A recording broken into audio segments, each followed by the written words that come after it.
നൂറ്റാണ്ടിന് മുമ്പേ തോമാച്ചൻ എന്നൊരാളുണ്ടായിരുന്നു. അദ്ദേഹം ഒരു പലചരക്ക് കട നടത്തിക്കൊണ്ടിരിക്കുകയായിരുന്നു. അപ്പോൾ അദ്ദേഹം ഇങ്ങനെ പലചരക്ക് കട നടത്തിക്കൊണ്ടിരുന്നു. കുറേ കാലം കഴിഞ്ഞപ്പോൾ അദ്ദേഹത്തിൻ്റെ മകൻ ആൻ്റപ്പൻ ഈ പലചരക്ക് കടയിലേക്ക് ശ്രദ്ധിക്കാൻ തുടങ്ങി. ഇദ്ദേഹം പതുക്കെ അദ്ദേഹത്തിൻ്റെ മകനെ ഈ പലചരക്ക് കട ഏൽപ്പിച്ചു. പിന്നീട് കുറച്ച് കാലം കഴിഞ്ഞപ്പോൾ തോമാച്ചൻ മരിച്ചുപോയി. ആൻ്റപ്പനായി ഈ പലചരക്ക് കടയുടെ ഉടമ. അദ്ദേഹം അത് നടത്താൻ തുടങ്ങി.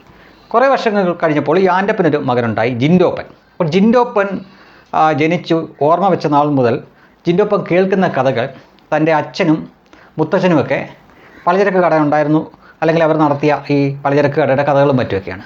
അങ്ങനെ ഈ ജിൻഡോപ്പൻ്റെ മനസ്സിൽ താനും ഒരിക്കൽ ഈ പലചരക്ക് കട നടത്തുമെന്നും ഇതാണ് തൻ്റെ നിയോഗമെന്നും അങ്ങ് ഉറച്ച് വിശ്വസിക്കുകയാണ്. ആൾ പുറത്തൊക്കെ പോയി വിദ്യാഭ്യാസമൊക്കെ നേടിയിട്ടുണ്ടെങ്കിലും എപ്പോൾ വന്നാലും ഈ പലചരക്ക് കട ഇദ്ദേഹത്തിന് സ്വന്തമാവും. അപ്പോൾ ഇത്രയും പറഞ്ഞ എന്തിനാണെന്ന് ചോദിച്ചു കഴിഞ്ഞാൽ, രാഹുൽ ഗാന്ധി എന്ന ഭാവി പ്രധാനമന്ത്രിയുടെ അച്ഛൻ പ്രധാനമന്ത്രിയായിരുന്നു, അച്ഛൻ്റെ അമ്മ പ്രധാനമന്ത്രിയായിരുന്നു, അമ്മയുടെ അച്ഛൻ പ്രധാനമന്ത്രിയായിരുന്നു. പ്രധാനമന്ത്രിമാരുള്ള വീട്ടിലാണ് ആ മനുഷ്യൻ ജനിച്ചത്. അങ്ങനെയാണെങ്കിൽ പിന്നെ ഈ ഇന്ത്യയുടെ പ്രധാനമന്ത്രിയായിട്ട് രാഹുൽ ഗാന്ധിയെ പിടിച്ച് ഇരുത്തിയാൽ എന്താ?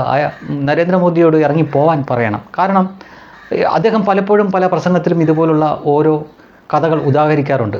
ഒരു പരമ്പരാഗതമായിട്ട് പലചരക്ക് കട നടത്തിക്കൊണ്ടിരുന്ന ആളുടെ മകൻ്റെ മകനുമൊക്കെ അത് തന്നെ നടത്തിക്കൊണ്ടിരിക്കാമെങ്കിൽ ഇവിടെ പരമ്പരാഗതമായി പ്രധാനമന്ത്രി സ്ഥാനം വഹിക്കുന്ന ഒരു കുടുംബത്തിലെ ഇപ്പോഴത്തെ ആൾക്ക് എന്തുകൊണ്ട് പ്രധാനമന്ത്രി ആയിക്കൂടാ? ഒരു ചോദ്യമല്ലേ? അല്ല പിന്നെ.